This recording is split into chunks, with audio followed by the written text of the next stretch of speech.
So, like with most things in life, being a sensitive person comes with its ups and downs. As someone who easily gets overwhelmed by things like bright lights or upsetting news articles or the sound of sirens driving by, I know that it is not always easy, but I also know that being sensitive comes with countless advantages as well. Today, I'd like to offer more insight into life as a sensitive person, both the challenges as well as the advantages that many other sensitive people will very likely recognize. And being sensitive means you have an inherent trait that makes you perceive and process things on a much deeper level. So we think and feel things with greater intensity, which can make it challenging at times, both for ourselves as well as for others to understand our experiences. But being sensitive, it doesn't mean that you're walking around with this huge disadvantage, or that you cannot do certain things, or that you always have to kind of protect yourself from the big bad world, or that life is always going to be difficult for you. It doesn't mean any of those things. It just means that we have some different strengths and weaknesses, and every sensitive person is different as well. And when we get a better understanding of them, we can live our life in a very rich and fulfilling way. So I wanted to make today's video to help you kind of understand yourself a little bit better, hopefully, and to make the most of your sensitive trait. Hey everyone, welcome back. And if you're new here, my name is Vera, and this is a channel where you can get tips and inspiration for living a simpler, happier, and calmer life. So be sure to hit subscribe if you haven't already. And today's video has a sponsor, Function of Beauty, but we'll chat more about them later in the video. So I'm gonna share 5 pros and 5 cons, basically, to being a sensitive person. And the first challenge that many sensitive people will recognize is that we can quickly get overstimulated or over-aroused. And over-arousal is not as exciting as it sounds. It basically means being overstimulated, frazzled, mentally charged, and perhaps you're having trouble concentrating, you're maybe a little bit feverish, or your hands start shaking. And everyone can get to that state of over-arousal, but sensitive people will get there much faster and easier. Because we are more aware of subtleties and we process sensory information on a much deeper level, we are going to be aware of stimuli that other people might not even notice. And so if you are in a highly stimulating environment, then you can quickly be pushed beyond your optimal level into a state of over-arousal. This is one of my personal biggest challenges that I face in my everyday life, and it's hard when you get to that state to go back to a more optimal level of arousal. And I find that I often switch back and forth between feeling overstimulated and understimulated, both of which are not ideal. I especially found this challenging when I was working in an office with an open floor plan, and I often got flustered or less productive because of all the distractions. And when you combine that with things like deadlines and having a really big workload, when you're already feeling frazzled and distracted, it can get really difficult at times. And I also kind of struggled with things like office politics and just people always pushing their own agendas. So if you recognize this, then try to kind of ground and center your energy before you enter the workplace, and see if you can repeat that a couple of times during your day. Just take a few deep breaths and center. However, the fact that we take in all of this information and process things more deeply also means that we get to experience life in a very deep and rich way, and this is one of my personal favorites when it comes to being sensitive. Sensitive people often have a very vivid imagination, and we see a lot of details that others tend to miss or take for granted. And because of that, we can really enjoy things like certain scents or flavors in food or beautiful sights or music. I can feel deeply moved by things around me like art or nature or something beautiful, and I like being able to really live in the present moment whenever I'm not feeling overstimulated, that is, and just really feeling and noticing and experiencing life around me. Like I have this picture when I was a little kid in my parents' backyard, completely mesmerized by a simple shrub, and I love how I can still get like that sometimes. The second challenge that many sensitive people face is that we can be overthinkers. And sensitive people have a very rich inner world, but that also means that we can think over every little detail, overanalyze everything, and have a hard time with making decisions, especially if we don't feel like we have a complete picture of what's going on and how our choice will pan out.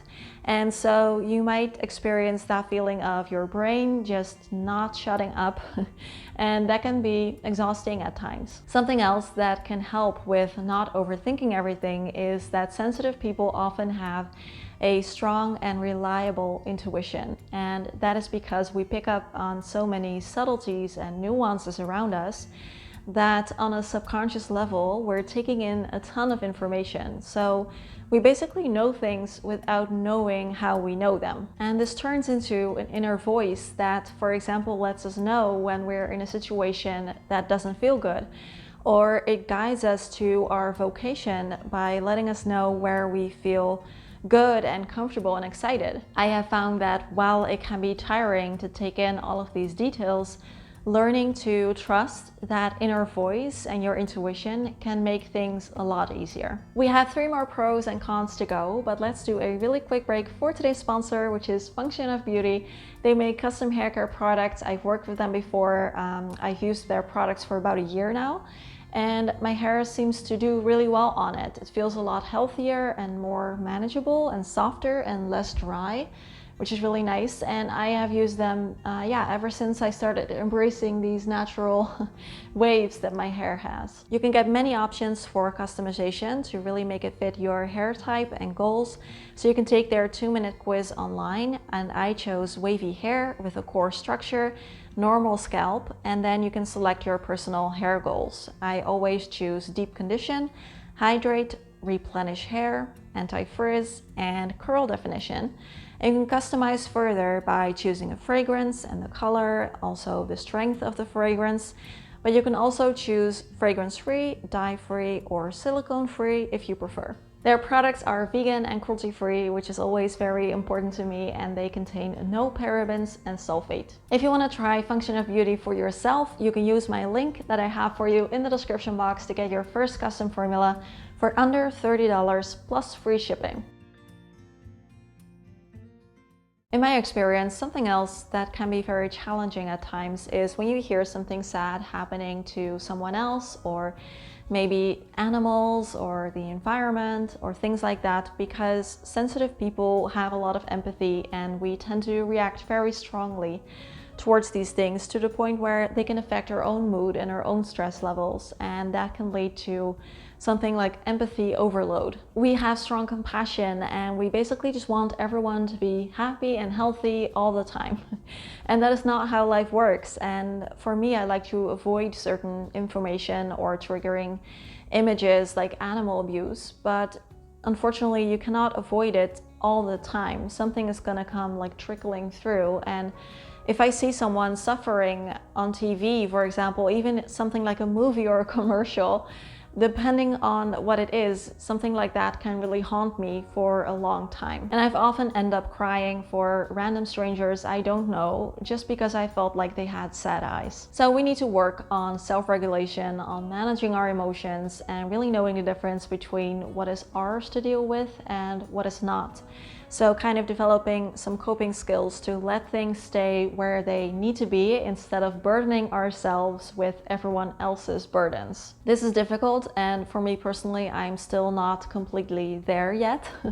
But with practice, I have gotten a lot better at it. But our empathy can also be our strength, because we are so sensitive to other people's feelings and emotions. We can make them feel more comfortable around us and really be caring and understanding when listening to them. We try to avoid hurting others, which means that we will think before we speak.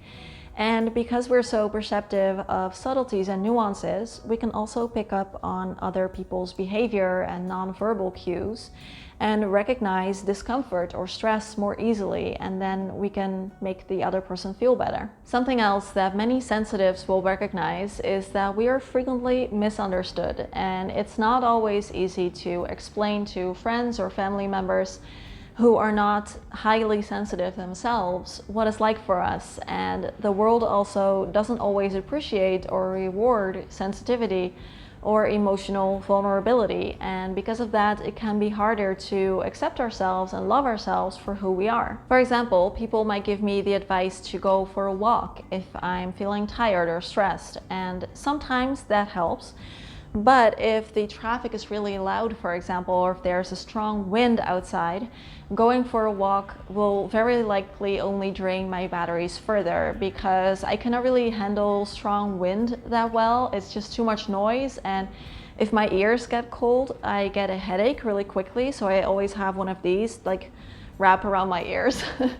And that's hard to explain sometimes. However, I do feel like it's not other people's responsibility to go out of their way to understand us if we don't take the steps to try and explain it to them. So if you recognize this, then try to be patient and understand that these experiences are very different for other people, and they might forget and need a reminder every now and then, and that is fine too. But the upside is that sensitive people often have a strong self-awareness. Because we're so in tune with our thoughts and feelings, we have usually a good understanding of ourselves, and we can be more introspective, especially if we have the opportunity to have some alone time in a quiet and comfortable environment. And because of this, I now find myself less and less often in situations where I don't feel at home, because it's something that I will already have known.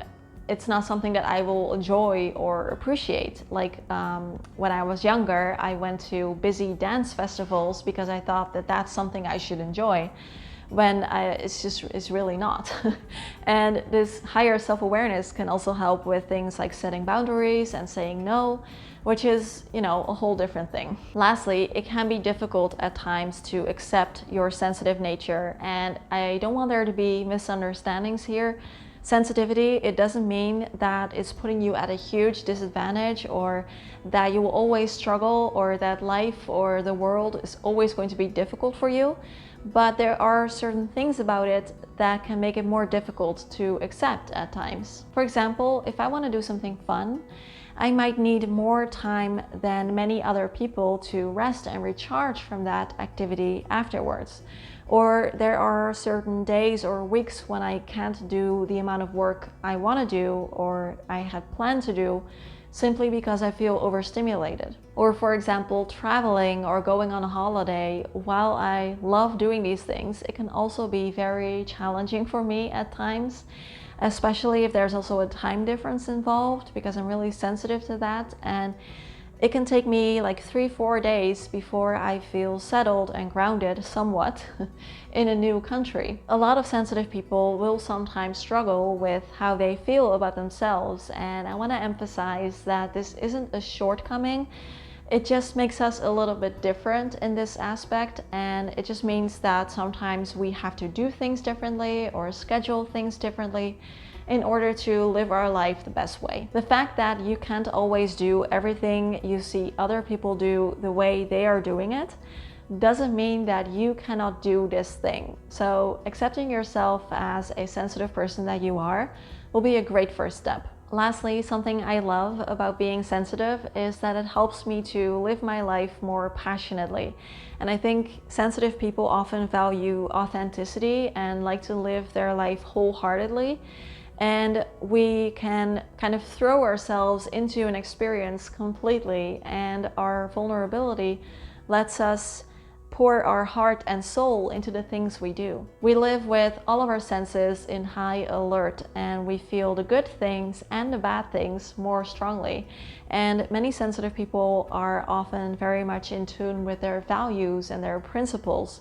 And all of these things really help to live life more passionately and perhaps even inspire others to do the same. I would love to know what you consider to be the best thing about being sensitive in your experience, so please leave that down below in the comments. Before you go, I want to mention one last thing, and that is that in the end, while I think it is great to identify as a sensitive person and to take steps to make your life easier and more comfortable for yourself, you are also your own person, and you shouldn't let your sensitivity hold you back from what you want to do in life. So I hope that this video gives you a bit better understanding and appreciation of the advantages of being a sensitive person. Don't forget to check out Function of Beauty. I will leave the link for you down in the description box. And if you enjoyed today's video, I think you will also love this one because it has some really awesome self-care tips for sensitive people. As always, questions, comments, conversations down below. Thanks for being here, and I'll see you again next week. Bye bye.